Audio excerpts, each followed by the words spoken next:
Halo, Assalamualaikum warahmatullahi wabarakatuh. Selamat sore, Pak. Aduh, mohon maaf ya, saya tadi lupa ya.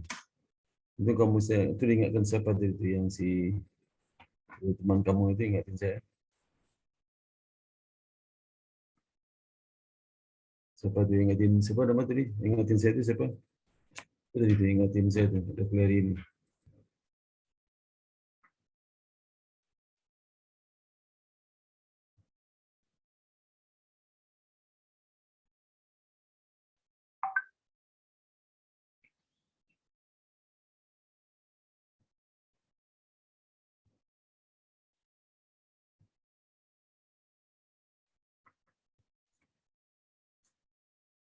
Oke, kita mulai ini kuliah terakhir ya, itu kuliah ke-14 ya. Hari ini tanggal berapa? Tanggal 3 Juni ya, 2022. Kuliah terakhir. Sebenarnya materi sudah selesai ya. Jadi saya nanti akan bicara apa? Mungkin saya buka ini dulu apa? PS-nya ya, sebentar. Saya buka dulu ya.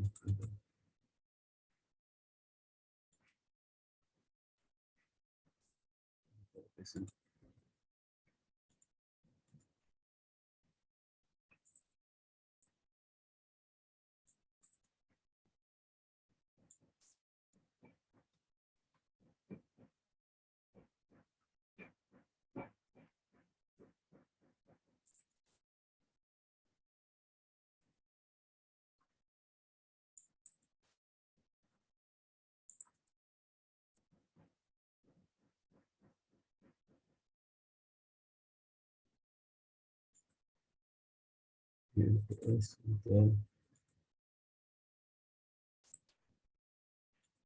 Ya, saya kan apa?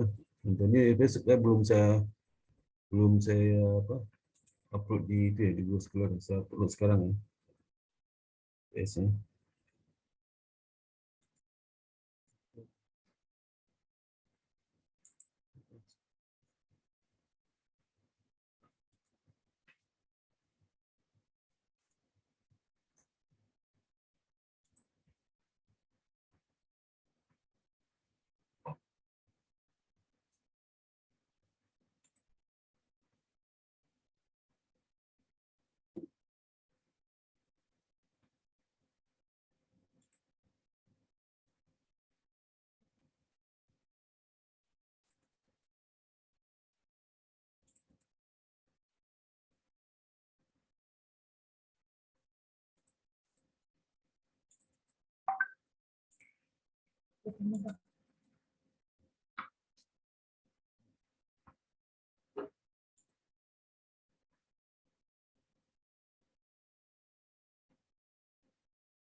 Ya udah kelihatan LPS-nya. Ya. Jadi di materi setelah UTS ya, UTS itu mana nih? Nah nih, Eh, kita membahas mengenai apa? Pengawasan lembaga keuangan ya. Kita bahas mengenai pengawasan sistem keuangan secara umum ya. Kemudian pengawasan sistem keuangan di Indonesia, pengawasan mikroprudensial, PS mikroprudensial. Kita punya pengawasan mikroprudensial di Indonesia, juga pengawasan integrasi, ya pengawasan langsung dan tidak langsung. Pengawasan berbasis kebutuhan dan berbasis risiko.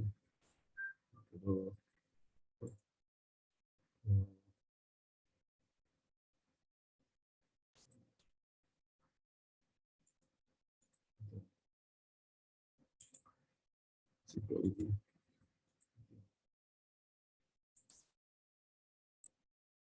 Ini.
Nah,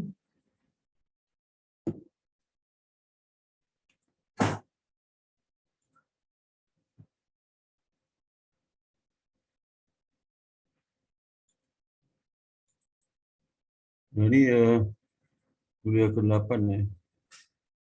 Soal TS ya, kita tentang pengawasan ya. Ini mungkin ditanya pengawasan itu jurusan bagaimana wah sistem apa ya terkait ini lah. Berarti soalnya SD semua nih menjelaskan tidak ada hitungan ya. Untuk bab ini tidak ada hitungan. Jadi SD aja. Saya belum tahu mau tanya apa nih. Saya harus mengerti apa pengawasan sistem keuangan secara umum ya. Pengawasan sistem keuangan itu sesuai bisa membedakan pengawasan makroprudensial sama pengawasan mikroprudensial. Jadi kenapa pengawasan mikroprudensial bisa ditentukan? Ya.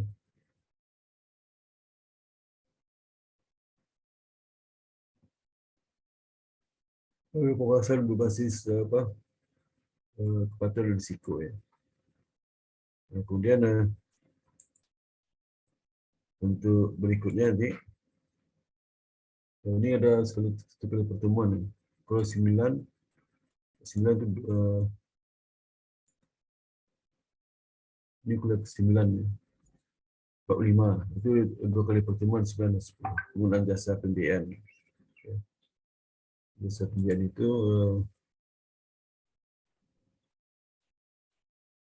memahami apa saja perlu diperhatikan seorang debitur yang ingin berhubungan dengan perusahaan pembiayaan. Ini terkait perlindungan konsumen ya. Saya memahami apa itu perlindungan konsumen. Orang pun perhatikan apa saja ya. Itu mana badan mediasi. Ini mediasi di industri keuangan. Apa fungsi itu? Dan badan mediasi pembiayaan penggadaian ventura. Bagaimana penyelesaian sengketa melalui lembaga alternatif penyelesaian sengketa. Jadi sengketa antara apa? Antara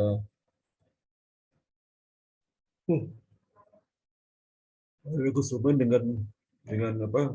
Dengan lembaga pembiayaan itu. Jadi hak konsumen sejauh ini harus dipenuhi oleh lembaga pembiayaan. Dan barang, kompensasi dengan rugi, gambaran jasa, menerima kebenaran segala informasi yang pasti, pelayanan tanpa tidak diskriminasi. Nah, itu kalau ada yang tidak dipenuhi haknya oleh lembaga pembiayaan itu, konsumen berhak mengadukan masalahnya. Karena konsumen itu butuh perlindungan ya. Nah ini alasan mengapa konsumen butuh perlindungan.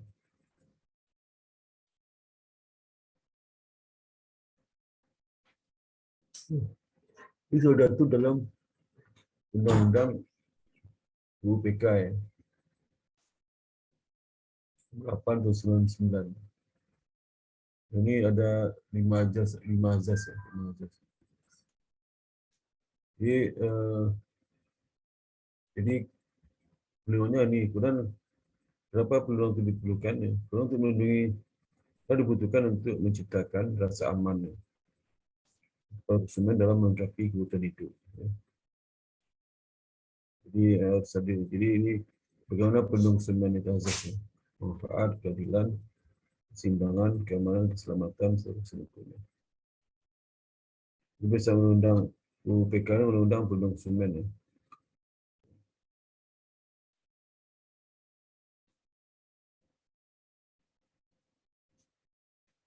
Ini tujuan perlindungan konsumen ya. 134. 4. Meningkat kesadaran, mengangkat harkat martabat, meningkatkan pemberdayaan konsumen, menciptakan sistem perlindungan konsumen.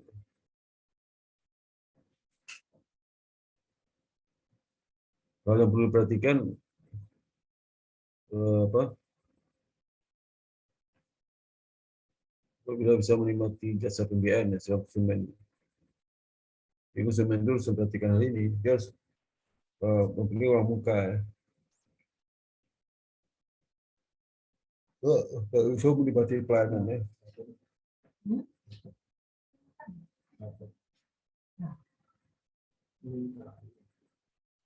Apa itu? Itu apa ya bang maksudnya? Tes bang. Kamu mau jadi tes? Belum tahu. Bisa registrasi belum tuh bisa registrasi bisa. Hah?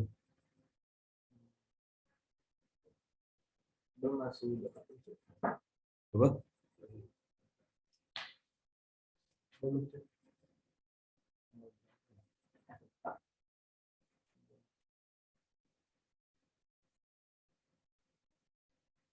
Oh, harus perhatikan ya ada berapa mahal. Kalau jaminan fidusia, fidusia itu jaminan barang bergerak ya. Jadi kalau beli motor, jaminan motor itu. Ya, kalau sekarang kan kalau begitu itu nunggak 3 sampai 4 bulan langsung motor ditarik.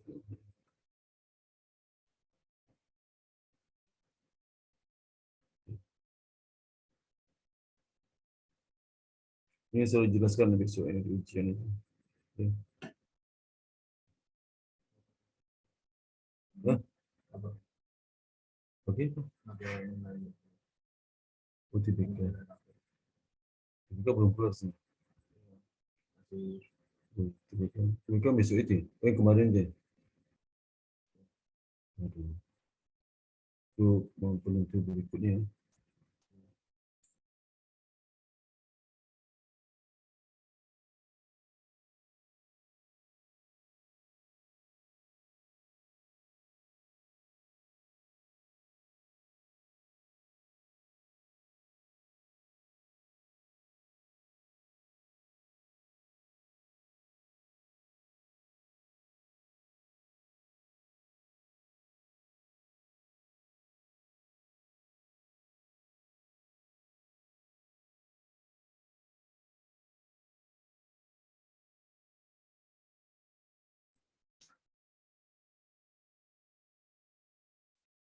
Jadi intinya ini bagaimana apa OJK itu berupaya melindungi konsumen baik melalui Undang-Undang Perlindungan Konsumen Nomor 8 ya, juga peraturan OJK. Dan mereka juga mendirikan badan mediasi itu. Ini sengketa antara konsumen dengan lembaga pembiayaan tersebut ya.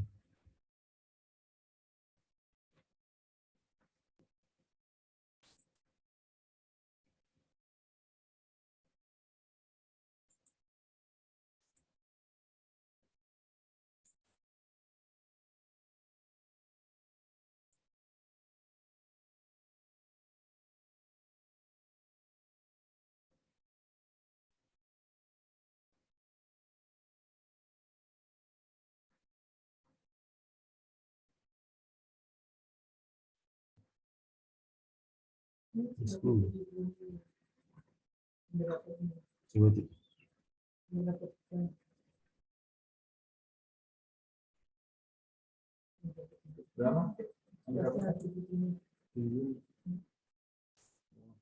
kemudian itu pertemuan tadi 89 ya. Kalau pertemuan 10 oleh aku 10 ya. 9 10 tadi itu kan 11 11 itu bab 7 ya. Itu terkait dengan kasus latihan soalnya di kuliah ke 11 ya.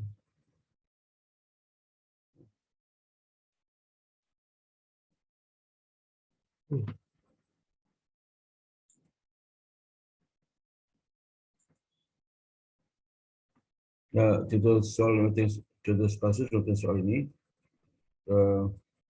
ada beberapa contoh ya.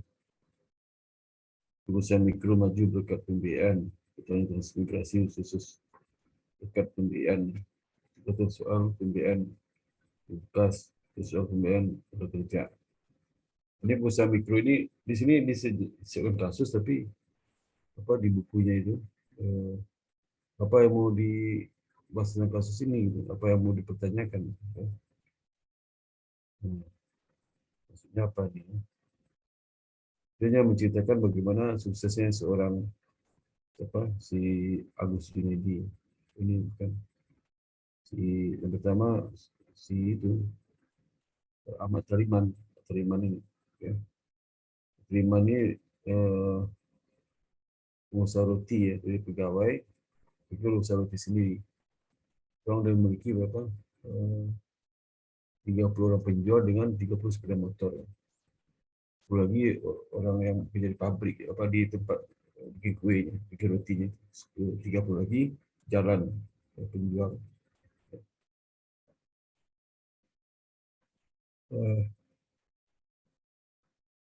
USD. Jadi jika itu ingin mengetahui bahwasanya lembaga pembiayaan itu bisa membantu bisnis UKM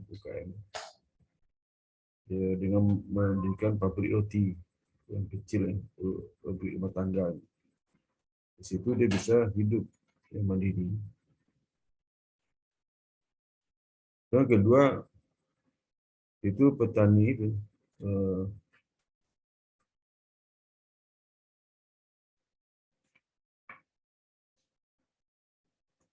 petani transmigrasi ya di Gunung Kidul, Agus Dedi. Ini petani ini dia dapatkan banyak pembiayaan terkait dengan alat-alat pertanian ya, pertanian. Sehingga produktivitas naik ya, dan juga lebih efisien. Ya. Padahal dia bukan industri pertanian ya, banyak industri pertanian juga nggak bisa bikin usaha seperti Agus Sunedi ini. Ya. Dia pasal lahan itu sudah 15 hektar ya. Perayaan mengenai tanda hujan. Nah, sekarang itu dulu waktu dia perlu dibiayai itu ya. Nah sekarang udah 40 hektar ya. Jadi waktu sebelum dibiayai itu 15 hektar, pas pertaniannya kemudian mengadakan irigasi tanda hujan. Nah sekarang setelah dapat bantuan dari lembaga PPN, berkembang jadi di 40 hektar lahan padi milik petani sekitar. Oh dia mampu miliknya dan juga tambah 40 hektar dalam petani sekitar. Karena dia mendapatkan apa sewa mesin pertanian ya. Jadi untuk musim panen ya.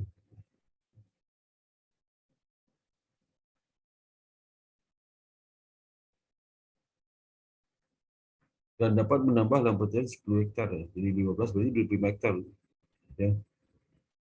Dengan 3 mesin panen padi. Ya. Dan yang ketiga memang mobil bekas ya, mobil bekas ya.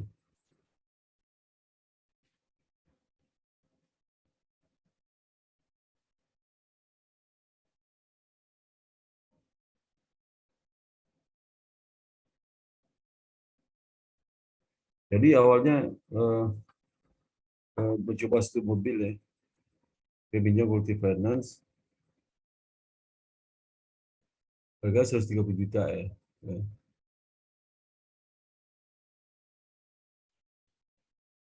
Dijual harga lebih tinggi ya, harganya dijual berapa ya? Lebih tinggi.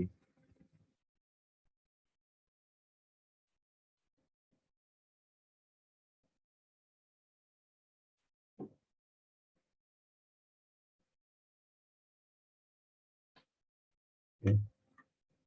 Nah ini ada hitungannya ya, jadi ada hitungan yang pembiayaan mobil bekas ini. Jadi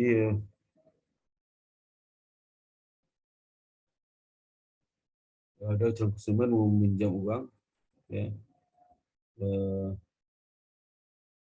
120 juta ya.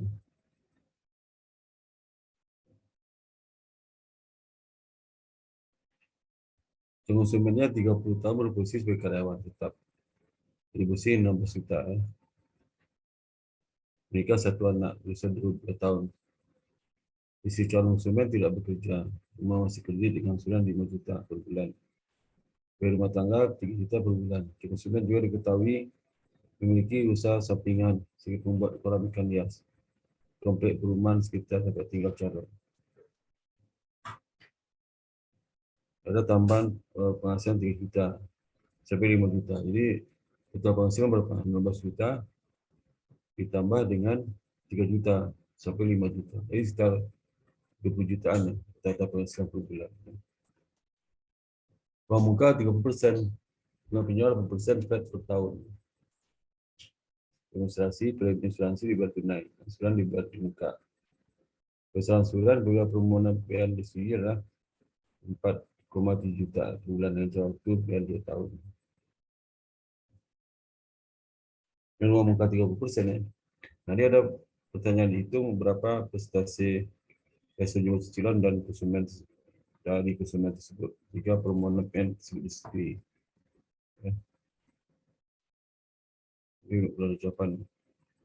Nah, dari sini bisa kita hitung ya. Cicilan berapa per bulan? 4736 ya. Kalau dibagi dengan penghasilan dia, dia.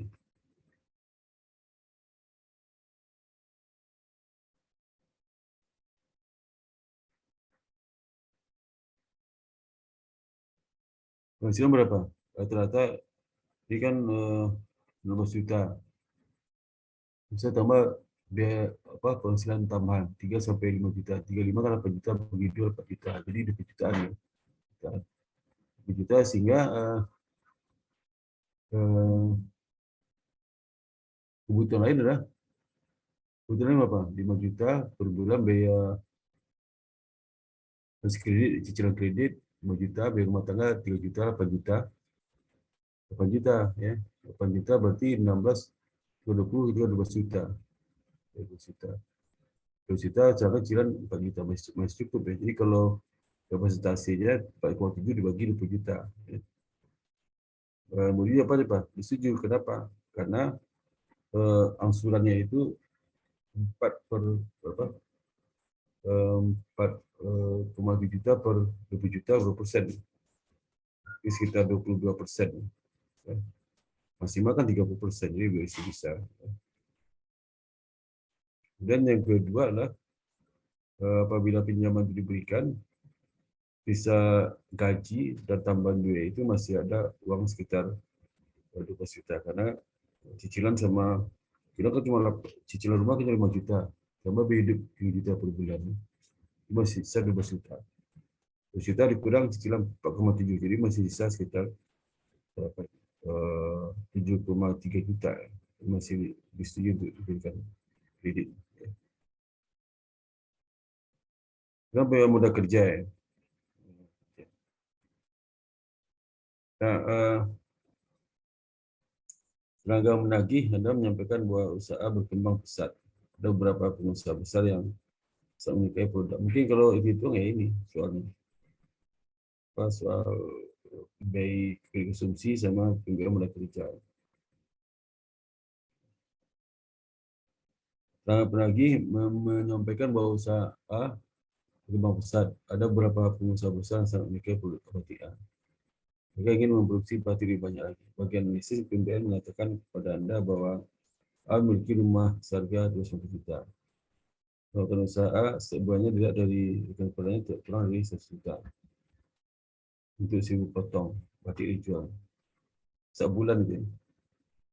Harga pokok penjualan dari biaya umum dan administrasi masing-masing 50-20%.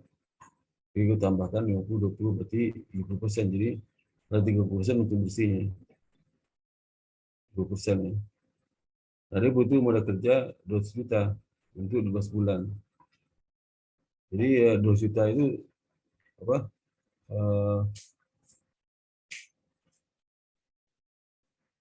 Bunga per bulan adalah 11,11% ya. Nah, jadi cuma motor per bulan kan 1,6 juta. Kalau bersih itu 0,3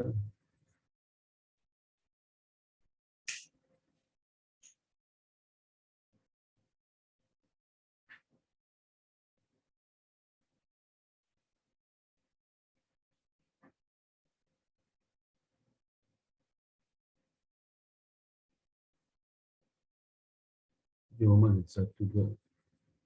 Ya ini jawabannya nih.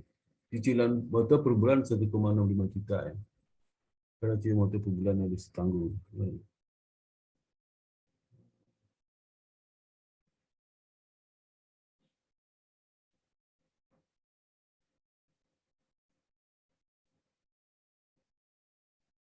Ini yang 1,6 juta ya, per bulan. Cicilan tiga cicilan motor itu. Kemudian bersih 3 juta per bulan, berapa 30%. Ya. Tenaga kerja 2 juta dicicil per bulan selama setahun. Bunga 11,6%. Sehingga pokok bunga harus dibayar lah 2 juta tambah 2 juta kali 11,6% ini bunga nih. Dapat 22 10 juta 320. Cicilannya bagi 12 jadi 18,526 juta ya. Dan ini apa? Ini jawaban mana? 1, 2, 3 ya. Cicilan per bulannya. Dan jawaban 1 Kewenangan kerja layak diberikan kepada perusahaan ini karena pertama laba bersih sistem dapat untuk yang KMK. Karena laba bersih berapa 30 juta. Usaha KMK berapa 18,56,6 ya. Masih sisa berapa 2 juta. Dikurang sudah motor 1,5 masih bisa. Kegunaannya 110% dari pinjaman. Ya, itu kan rumah 250 juta. Bagi 2 juta, jadi 1,5 kali masih bisa. Bisa perspektif ini tidak baik. Ini yang alasan kenapa tidak diberikan. Yang kedua, macam pengalaman kerja non reporting. Tapi ini kan tanya cara pengalaman kerja apa yang tepat untuk A non reporting. Ya. Dan yang ketiga, kalau 2 tahun jumlah jadi berapa angsuran per bulan jika diketahui jumlah pembayaran 2 juta, dengan 10,5% per tahun dengan waktu 24 bulan. Kalau 2 tahun. Jadi kan setahun nih. Jadi setahun ini bagaimana kalau 2 tahun? Ya. Kalau 2 tahun berarti pokok tambah bunga 2 juta tambah 2 juta kali 11,6% kali 2 kan 2 tahun tuh. Dapatnya 4. Dibagi 24 ini 10 juta cicilan per bulan. Tambah kecil ya. Dapat di cover bersih, kalau cicilan motor. 10 juta kurang 1,5 sisa 8 juta. Cicilan 2,8 juta ini bisa mengcover cicilan 10,1 juta. Apa bersih setelah dikurangi angsuran terima kerja masih positif itu sebesar 3,50 ya. Dikurang cicilan, jadi masih sisa 9,8 juta. Masih nggak masalah. Ya. Inilah itu diberikan. Ya.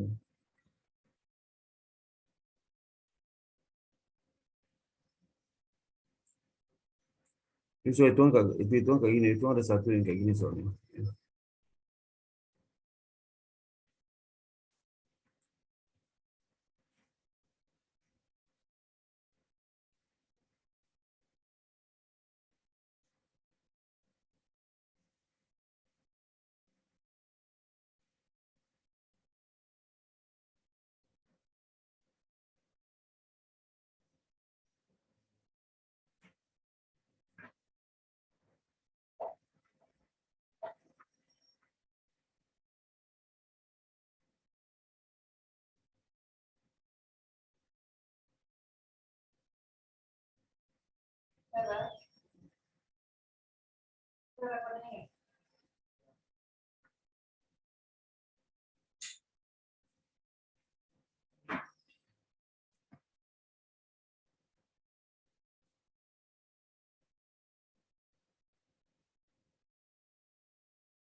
Ini adalah kasus penyelesaian usaha pembayaran konsumen dalam hal debitur debiturnya prestasi. Prestasi pasti dia nggak bayar cicilan itu aja. Ya, itu nggak bayar cicilan, ya, sehingga motor ditarik kan. Ini masalah prestasi dalam perusahaan pembayaran konsumen. Ini. Ya.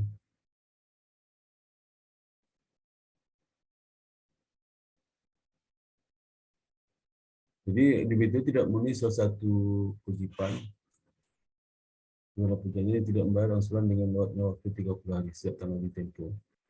Itu tidak menjaga nomor barang jaminan yang segera motor dari kemungkinan bisa hilang. Itu menjual, meminjamkan. Itu melakukan hal yang menyebabkan adanya sepeda motor kepada pihak ketiga. Ya. Ini jadi kasusnya itu di mana si debitur itu minyak uang untuk sepeda motor. Sepeda motor itu kan masih jaminan kredit. Oleh dia itu disiwakan lagi ke pihak lain. Ya.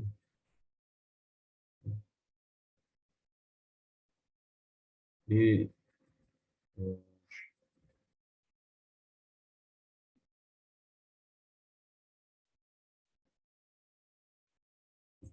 itu digadaikan dua keluar daerah.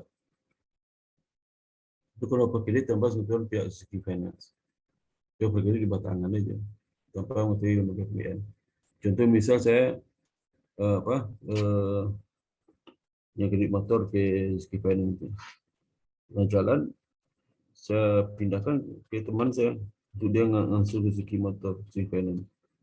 Biasa kan sepanjang angsurannya itu sebelum dibayar, kan Suzuki Finance kan mau tahu itu secara dibayar. Tapi kalau ada materi masalah di mana teman itu nggak bayar, yang dikejar bukan teman tetapi yang bersangkutan. Jadi penyelesaian lah diberikan surat peringatan satu kepada debitur yang terlambat untuk pembayaran selama 1 bulan atau 30 hari. SP2 bulan 3 hari. SP3 3 bulan. Maka kalau sudah enggak 3 bulan udah datang itu untuk kolektor. Balik ke belakang udah SP3. Bulan SP kan. Itu ketat sekali ya. Kalau saya di bank pemerintah ya, di bank corporate kredit atau bidang bank bangunan, itu pengusaha-pengusaha itu nyicil nunggaknya baru bisa setahun, 2 tahun, 3 tahun nggak bayar. SP1 3-nya udah berkali dibayar, tapi nggak ada action.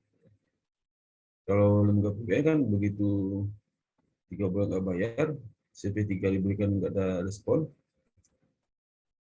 langsungnya tindakan diambil atau disita. Tapi kalau di bank umum, di bank komersial, begitu usaha nggak bayar, itu menyita usaha itu nggak gampang. Harus lelang, harus ini macam-macam. Juga risiko tinggi. Jadi bank BI kredit investasi di perusahaan-perusahaan itu, perusahaan besar apalagi, itu debitur itu udah kayak raja. Ya, beda sama yang ini, konsumen. Nah, tingkat macet pembiayaan itu mending bank besar itu tinggi bank besar. Jadi kalau nggak dibayar biaya selama 3 bulan, harus direvisi besok kalau masuk ke besar.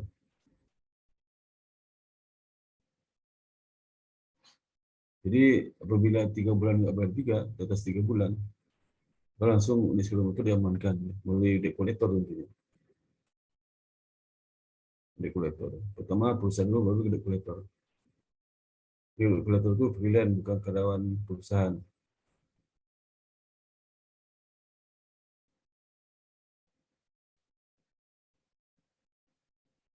Jadi debt collector mencari sepeda motornya. Karena sepeda motor dijaminkan kepada pihak lain. Ya. Sudah dijual, digadaikan.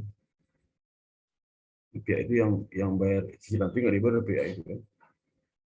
Jadi cari, kalau dapat langsung disita barang tanpa pandang bulu itu. Ya. Maka debt itu sangat-sangat. Itu yang terkait dengan materi ini, materi apa, yang kuliah sebelah sini, kasus ini. Dan yang kuliah yang mana ya?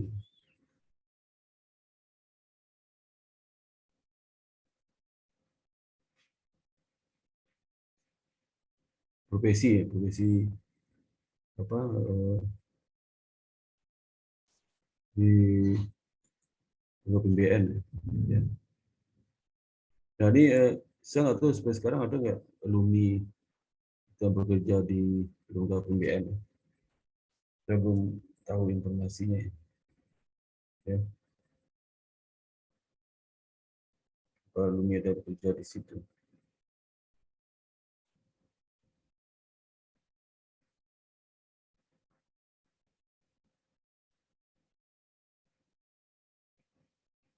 Jadi saya concern ya profesi itu. Terus,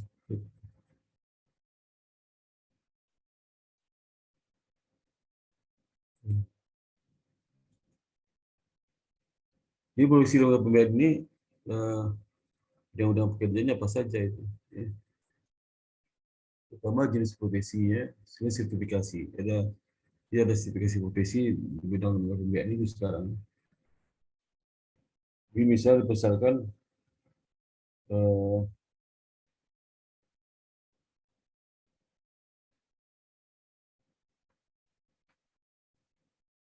kalau dia mau dapat jabatan jadi manajer kredit ya, officer. Terus memiliki sertifikasi apa itu. Terus orang disiapkan itu BM. Ya.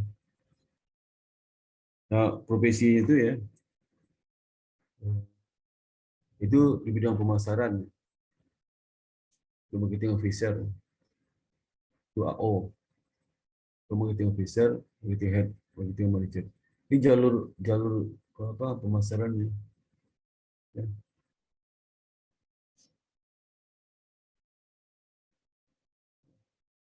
Yang tinggi mungkin marketing manager. Kalau marketing officer, itu staff akun AO, marketing officernya, marketing head yang paling tinggi. Kita bagi marketing manager. Marketing head itu di atas marketing manager. Pekerjaan credit analyst, CA, credit head, credit manager, bagi credit head. Satu ni head tu apa? Urutannya credit manager paling tinggi, credit headnya di bawah credit manager. Kalau di lembaga di perbankan head itu lebih tinggi pada manager head. Ya. Itu cuma kepala di bawah kepala divisi head. Di bawah baru manager. Kita tergantung lembaga itu sendiri. Profesional ada administrasi, finance, administrasi head atau operation head.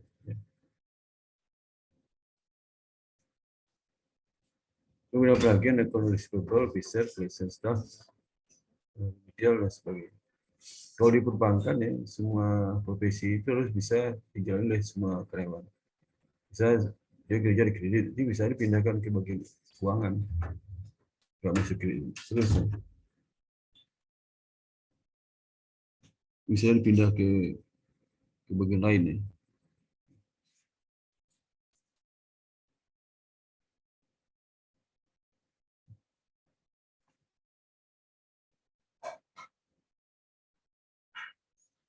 Lalu bidang penagihan ada accounts payable officer, ya, ada remedial staff, accounts payable head, assistant head, remedial head, accounts payable manager. Biasanya mereka ini bersama dengan kolektor. Kalau mereka nggak sanggup itu mau nagih pakai ada kolektor.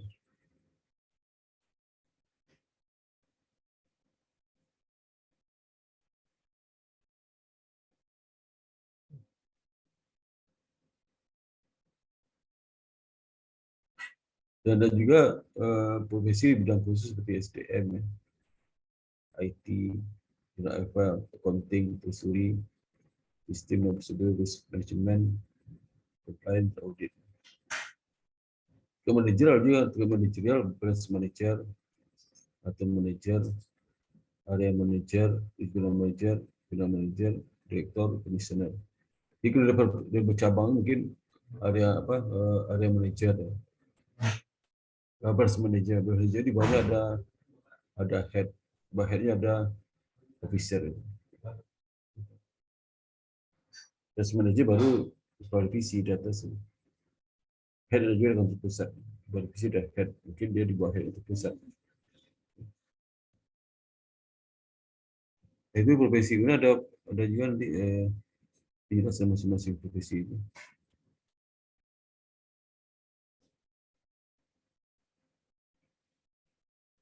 Dan sertifikasi profesi ya.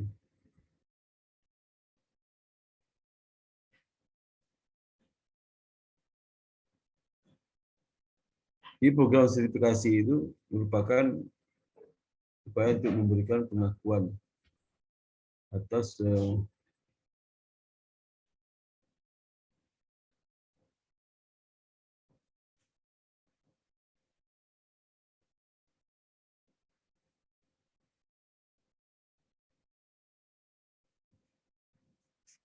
kompetensi yang dimiliki seseorang sesuai dengan standar potensi kerja yang diakui dalam industri pembiayaan. Dan melalui program sertifikasi ini pula dilakukan karyawan asal Indonesia khusus di bidang industri dapat meningkatkan kualitas bersaing, kompetensi dan pemahaman yang lebih baik dibandingkan dengan karyawan staf profesional lain tingkat lain.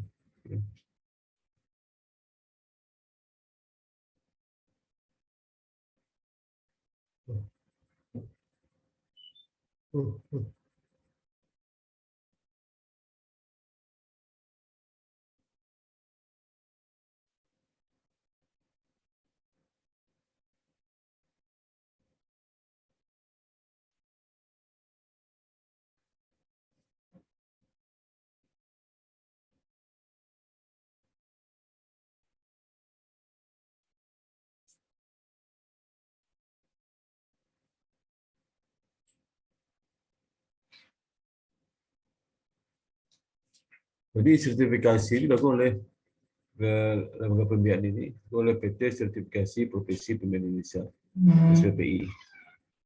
Nanti itu lembaga sertifikasi itu. Jadi habis itu mereka butuh asesor kompetensi untuk mengecek kompetensi setiap staf di lembaga pembiayaan itu.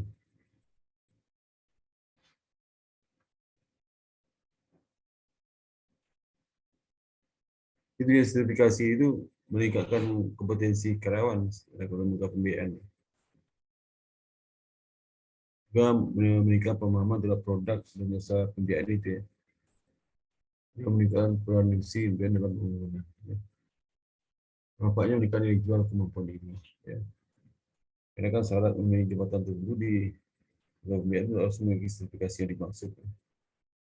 Ini kepercayaan diri jadi bersangkutan kemampuan diri untuk karir yang lebih baik. Misal kalau dia menjabatan officer harus level 1, ya, ada sertifikasi. Kemudian untuk jabatan head cabang itu begitu, tambah sertifikasi lain yang lebih detail. Untuk manajer lebih intermediate ya, to advance.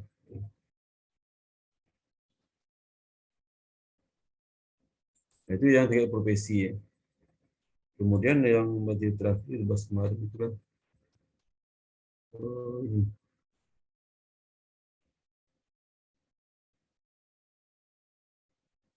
kuliah 13 kemudian. Nah ini kuliah 13 ini sebenarnya bicara prospek pembiayaan itu ya.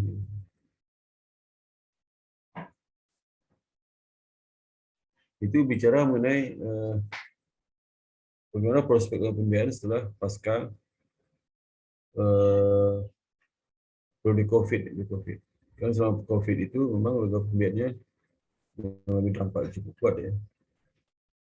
Karena banyak macet di sektor pembiayaan konsumsi atau UMKM. Kita tahu kan banyak buruh-buruh pabrik yang PHK. Sehingga dia nggak mampu lagi bayar cicilan motornya. Terus sebab kita juga banyak UMKM yang sebentar.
Jadi sehingga menyebabkan tahun 2020-2021 kinerja BPN itu turun. Ya. Jadi NPF, non-performing finance itu turun, naik ya, NPF naik. Non-performing finance itu financingnya naik ya. Dari macet. Turun aja turun pasal itu. Ya, generasi juga menurun. Nah, kemungkinan recovery itu belum kelihatan sejak April kemarin. Kalau saya termasuk tim property test juga pernah diskusi dengan ketua API itu ya. Memang bicara seperti itu. Dan beberapa PBN yang saya uji calon dirisi dan besar memang pada posisi tidak baik mereka. Data-data makro juga ada kecenderungannya mereka turun dibandingkan sebelum masa pandemi. Ya, sebelum masa pandemi ini 2019 awal itu bagus tadi kinerja. Ya. Sekarang sebenarnya recovery itu butuh apakah setahun atau 1,5 tahun atau 6 bulan kita bisa melihat bagaimana kondisi itu nanti ya. Saya mungkin setahun ini recovery ke depan betul normal itu tahun 2023 mungkin normal seperti itu 2019. Kita masih dalam recovery. Nah, sehingga kalau kondisi seperti itu ya, dengan baik kondisinya itu, sehingga diharapkan banyak di keuangan bisa bekerja di PBN. Memang PBN itu gajinya tidak sebesar pekerja di bank ya, lebih kecil ya. Biasa cabang gaji sekitar 10 jutaan, 20 jutaan. Oh, di bank kan lebih tinggi, bank komersial, bank BUMN. Ya. Itu yang dapat sampaikan ya.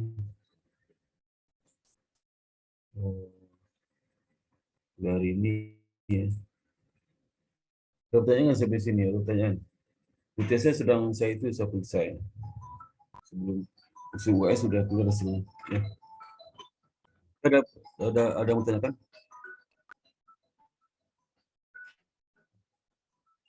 Belum ada, Pak. Ada. Oke, ini tolong Pak buka kameranya. Si Adila sama penggawa ya, penggawa. Ada satu yang izin ya, ada acara ya siapa? Siapa nama itu lupa sih. Izin. Ebita, Pak. Apa? Ebita. Oh, Ebita ya. Ebita. Ya. Senyum ya, senyum. Coba senyum semua ya, senyum ya. Senyum ya. Siapa yang belum senyum? Coba Novel senyum ya. Senyum dong ya. Itu si Sofi senyum dong ya. Si apa lagi itu? Si Floren wajah jangan separuh aja, diangkat lagi wajahnya. Floren wajah diangkat tuh. Kayak saya ini nih, contohnya saya itu, lihat tampilan saya itu. Bisa nggak seperti saya itu? Coba deh, ya, biar jelas itu, ya. Coba senyum semua, ya. 1, 2, 3. Kita saya coba masukin ke grup ya, grup apa? Grup ini. Ya.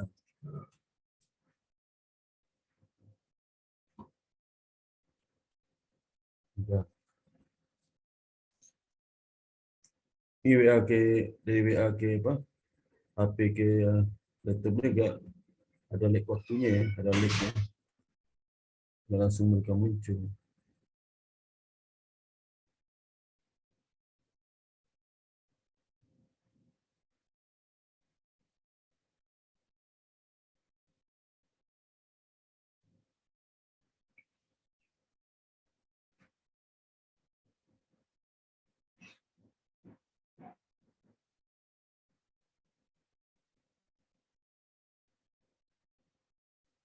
Nah,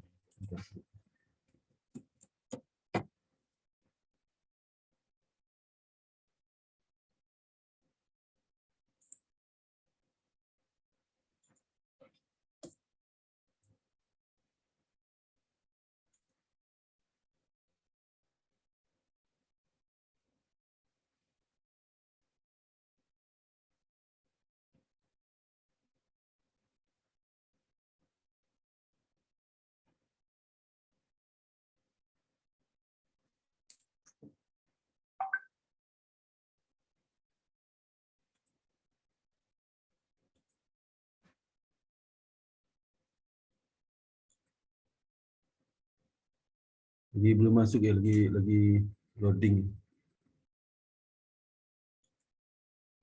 Masuk belum? Ya nggak senyum si itu tuh si apa? Si Floren nggak senyum orang. Mahal senyum Floren. Si apa? Si Floren sama ini yang sini sedikit senyumnya. Si Sofi sedikit, yang mahal senyum itu si Floren sama Sofi. Jadi ini ada perlu nasihat saya tentang senyum itu ya. Senyum itu bisa bikin orang bahagia ya, dan juga menimbulkan simpati bagi orang. Jadi kalau sudah nanti masuk kerja ya, masuk kerja kan sudah nanti masuk dunia kerja kan, dunia kerja. Nah, pengalaman saya selama ini dengan mahasiswa alumni saudara ya, sama anak-anak saya juga ya, untuk masuk kerja.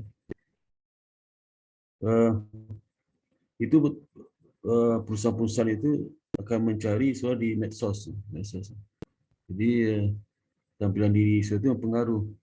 Seperti ini saya masukin di Instagram, ya. Nanti saudara ada juga foto-foto yang masuk di Instagram. Di medsos itu seperti Instagram, di TikTok, di mana Facebook ya. So punya, suka nggak suka punya itu. Selalu nggak punya malah dekat apa itu Cooper. Mereka juga malas menerima itu. Kalau medsos sudah nggak ada, mereka juga malas. Gitu. Jadi usahakan upload foto-foto yang menarik ya, yang sopan, yang senyum ya. Karena ini terus terang aja bisa nyata ini. Nyata. Mahasiswa yang tampangnya jutek ya, nggak mau murah mahal senyum ya. Nah itu tidak diminati oleh pemberi kerja itu, diminati. Karena mereka melihat itu banyak pribadi sekarang, pribadi, kompetisi, kepribadian ya, itu mereka lihat. Karena kalau lihat dari IPK ya, mahasiswa sekarang IPK pasti di atas 3 semua itu. Ya. 3,5, apalagi zaman COVID. Nah, jadi sarjana COVID itu IPK-nya gila-gilaan. Ya. Mau PTN, mau swasta sama aja. Ya. PTN itu mungkin 90% di atas 3 IPK.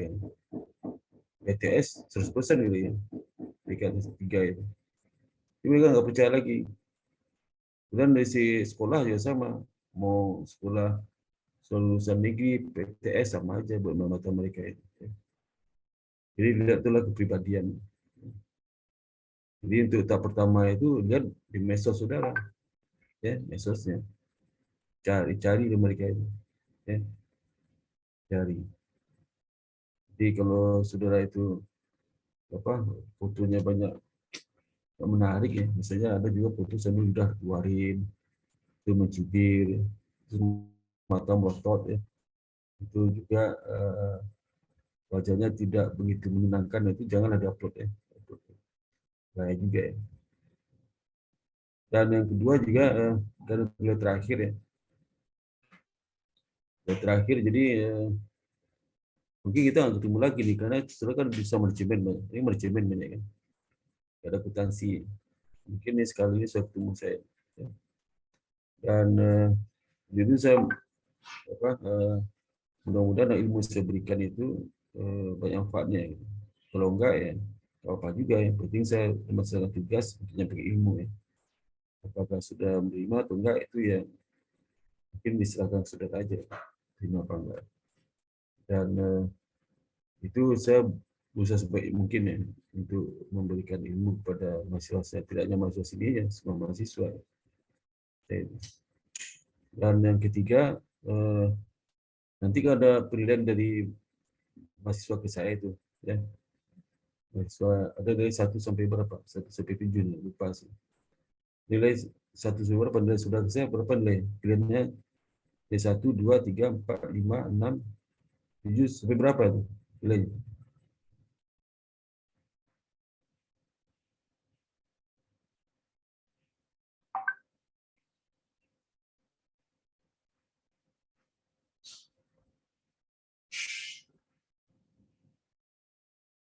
Semua dengar nggak pertanyaan saya tadi sampai angka berapa nilainya?